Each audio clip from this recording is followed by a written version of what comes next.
इस वक्त की एक बड़ी खबर बंगाल की सियासत से जुड़ी हुई है। बंगाल के बीजेपी प्रभारी कैलाश विजयवर्गीय ने ममता सरकार पर बड़ा आरोप लगाया है।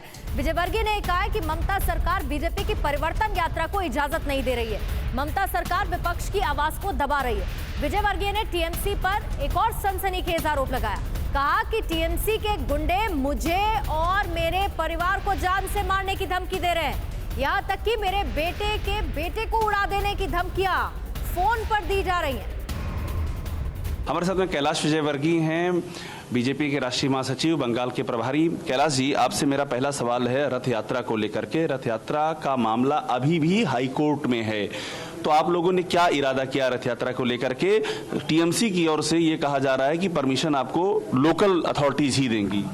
देखिए, हम अपेक्षा कर रहे हैं कि हमें लोकल एडमिनिस्ट्रेशन या सरकार की मंशा के अनुसार हमें परमिशन दी जाए, क्योंकि हमारा फंडामेंटल राइट्स है। हम यहाँ पर विपक्ष में हैं, विपक्ष को अपनी बात कहने का अधिकार जनता के बीच में है। डेमोक्रेसी का ये बहुत बड़ा अच्छी परंपरा है हमारे, और दुर्भाग्य से ममता जी की सरकार में विपक्ष को कभी भी अपनी बात कहने की परमिशन नहीं दी जा सकती। ये शुरू से रहा है। पहले भी हमारे राष्ट्रीय अध्यक्ष थे अमित शाह जी, जब भी उनके हेलीकॉप्टर उतरने की परमिशन नहीं दी, सभा की परमिशन दे दी, हेलीकॉप्टर उतरने की परमिशन दी। मतलब आप देखिए सरकार का रवैया। उत्तर प्रदेश के मुख्यमंत्री योगी जी की सभा की परमिशन दे दी और हेलीकॉप्टर उतरने की परमिशन नहीं दी। इसलिए वो मतलब समझ में नहीं आता है कि कैसी सरकार है। अभी भी सभा की परमिशन दे दी है नड्डा जी, पर परिवर्तन यात्रा की परमिशन नहीं दी है। परिवर्तन यात्रा की परमिशन नहीं मिली अभी तक। पर हमारे कार्यकर्ता वहाँ पर प्रशासन से बात कर रहे हैं। वो कह रहे हैं कि हमें कुछ संशोधन चाहिए इसमें, तो वो निगोशिएशन वहाँ पर चल रहा है।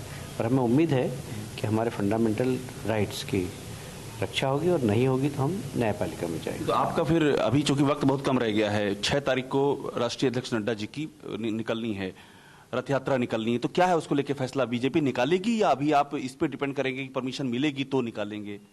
इस पर निर्णय हम बाद में करेंगे। पहली बात तो आपसे भी कहूंगा कि आप उसको रथ यात्रा नहीं बोलिए, परिवर्तन यात्रा। वो रथ यात्रा नहीं है, परिवर्तन यात्रा है। आडवाणी जी की रथ यात्रा का हवाला दे रहे हैं टीएमसी के नेता कि आप कम्युनल कर देंगे, बहुत ज्यादा फसाद हो जाएगा। हमने फिर कह रहे हैं कि वो रथ यात्रा नहीं, वो परिवर्तन यात्रा है, वो राजनीतिक यात्रा है। और राजनीति के अंदर राजनीतिक बात करने का, राजनीतिक संदेश देने का ये हमारा फंडामेंटल राइट्स है, क्योंकि हम यहाँ पर विपक्ष में। एक बात और बता दीजिए, राजीव बनर्जी ने ये कहा है कि उनको धमकी दी जा रही है, कालीघाट से फोन आया था। आप चूंकि मुखिया हैं यहाँ पर पार्टी के, आपको क्या जानकारी इस बारे में? राजीव बनर्जी भी आ रहे हैं, पर ये टीएमसी का बहुत पुरानी टैक्टिक थे। मुझे भी कई बार फोन आए, विदेश के नंबरों से फोन आए कि हम तुमको उड़ा देंगे, तुम्हारे परिवार को उड़ा देंगे। आपको धमकियां दी गई? हाँ, मुझे 2 साल पहले बहुत फोन आया, और विदेशी नंबर से आए कि आपको उड़ा देंगे, आपके परिवार को उड़ा देंगे, आपका बेटा विधायक उसको उड़ा देंगे, उसके बेटे काशी उसको भी उड़ा देंगे इंशाल्लाह, ऐसा उन्होंने बोला मुझसे। तो इस प्रकार की धमकी आती रहती है। हम इस गिदड़, आपको लगता है सुनियोजित है सब? हम डरते नहीं है इससे। पर ये सुनियोजित लगता है आपको? हाँ, डर, ये हमको डिमोरलाइज करने के लिए करते होंगे, पर हमें इससे डर नहीं लगता। तो कैलाश विजयवर्गीय हैं, क्लियर कह रहे हैं कि ये परिवर्तन यात्रा है और यात्रा की तैयारियां बीजेपी अपनी ओर से पूरी तरह से मुकम्मल करने में जुटी हुई है। कैमरामैन चेतन शर्मा के साथ Abhishek Upadhyay, TV nine Bharatvarsh, Kolkata. News top 9 रोज सुबह 7 बजे और शाम 7 बजे सिर्फ टीवी9 भारतवर्ष पर।